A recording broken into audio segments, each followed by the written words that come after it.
యోహానుతో బాప్తిసం తీసుకున్నాడు. యేసుక్రీస్తు వారు నీటి నుండి పైకి వచ్చాక అప్పుడు ఒక అద్భుతం జరిగింది. ఆకాశం తెరుచుకుంది మరియు దేవుని ఆత్మ పావురంలా దిగి యేసు ప్రభు పైకి దిగింది.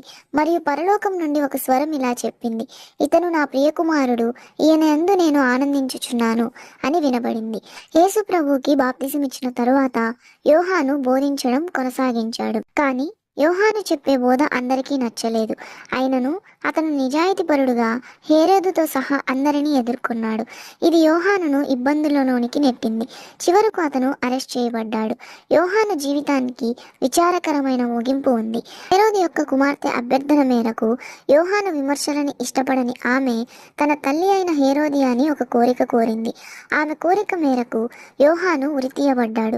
బైబిలులో యోహాను పాత్ర ధైర్యంగా ఉండటం మరియు కష్టమైనప్పటికీ నిజం మాట్లాడడం యొక్క ప్రాముఖ్యత గురించి బోధిస్తుంది.